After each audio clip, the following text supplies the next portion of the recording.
A bittersweet success, to be sure, but a success nonetheless.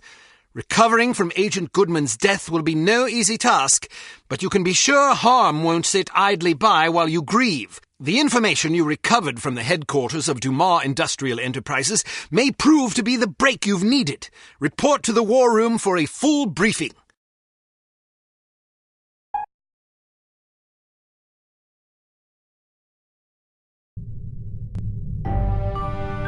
Go!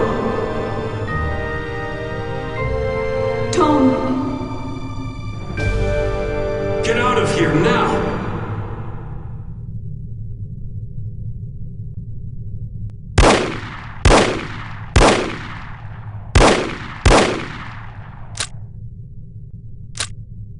Agent Kate Archer, please report to the War Room. Thank you.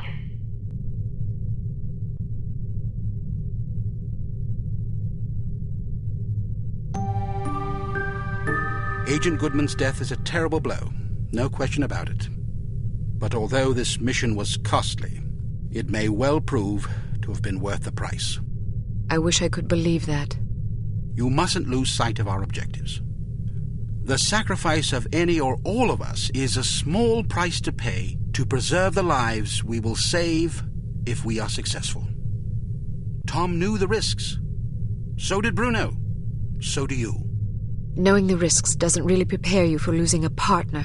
It certainly doesn't prepare you for losing two. Nothing can prepare you. The loss of an operative is never expected and is always tragic. But as horrible as it sounds, it's also inevitable. It's a dangerous job. Perhaps Mr. Smith is right. Perhaps I'm not up to the task. Rubbish. You've performed remarkably well under extraordinarily difficult circumstances. I confess I was somewhat skeptical at first, but that was before I grasped the magnitude of the situation. In my entire tenure as a field operative, I never once faced a crisis this formidable, and certainly can't say I would have done so with the aplomb and competence you've demonstrated thus far. I didn't realize you were a field operative.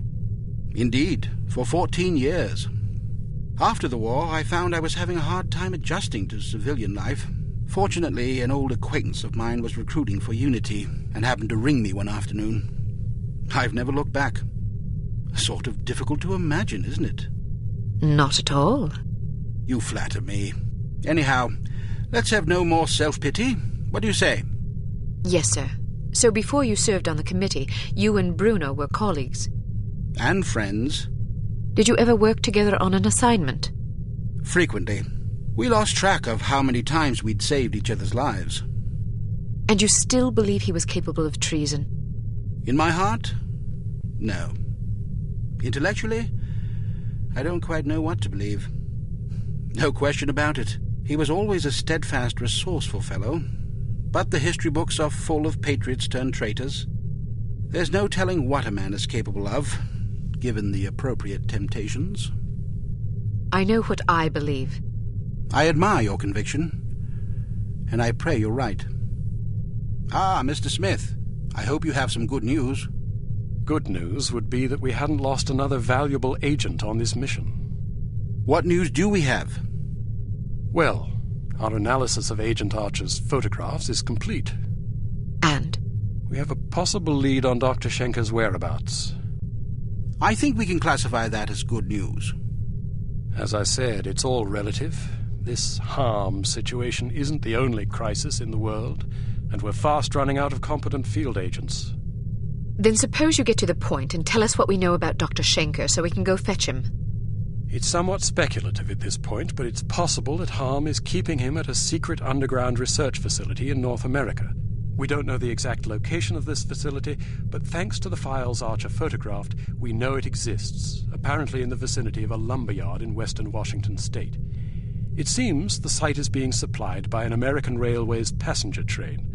Records and research has dug up evidence of various trains making unscheduled stops in the area over the past 3 weeks. At regular intervals?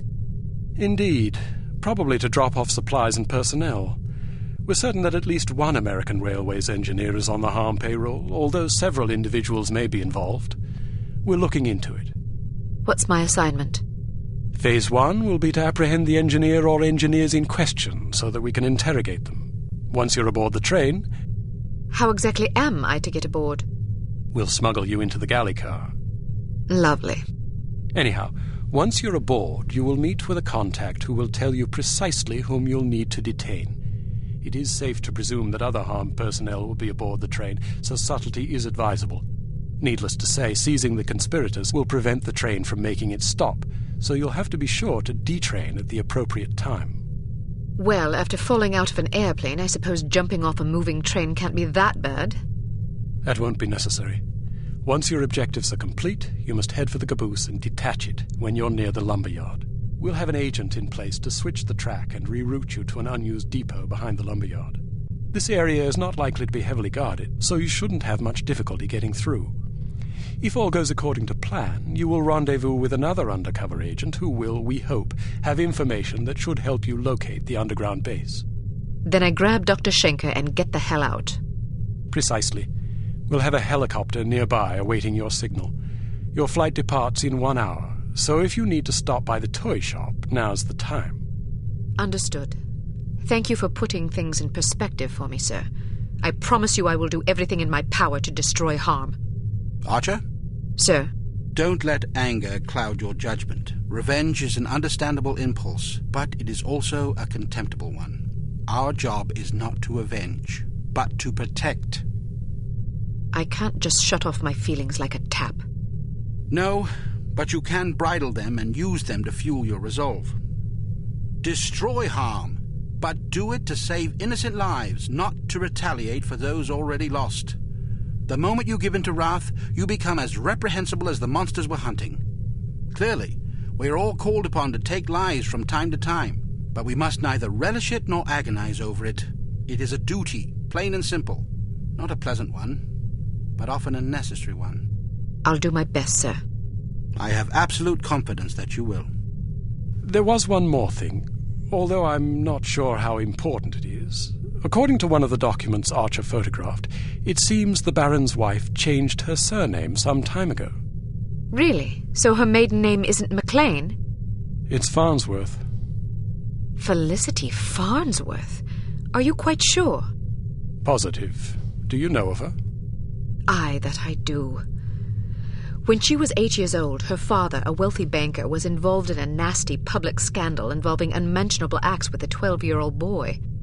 How dreadful. Mr. Farnsworth committed suicide shortly thereafter. Felicity and her mother, by all accounts a vapid socialite, were ruthlessly ostracized by their peers, guilt by association, presumably. Furthermore, rather than inheriting the fortune she expected, Mrs. Farnsworth discovered that her late husband had left the family in inescapable debt. She went quite mad. Several days after being institutionalized, she hung herself. My word, that poor child. Felicity fell into the custody of an elderly aunt whose lifestyle was apparently rather more severe than she was accustomed to. About a year later, the aunt took a fatal tumble down the stairs. Foul play? No mention was ever made. What happened to the girl? She ended up with a foster family where she remained until she was 14. One night she went out her bedroom window and was never seen again. Or at least no one recognized her. Astonishing. Where did you learn so much about her? I studied her. Come again? I believe I first read about her in a gossip column. I was intrigued by the similarities in our background, so I dug deeper. What similarities? Well, we both came from wealthy families. We were both orphaned at a relatively early age. Our fathers both killed themselves, although for very different reasons. We were both plunged into undesirable circumstances and resorted to rather desperate measures to survive. I found it quite uncanny at the time, although in retrospect I think we had less in common than I once believed. Adversity is the truest test of character. The strong are strengthened by it, the weak made weaker. It sounds like this Baroness didn't have the wherewithal to cope with her misfortunes. It's a common trend among terrorists and bullies that they imagine themselves persecuted by fate and therefore feel justified in harming others.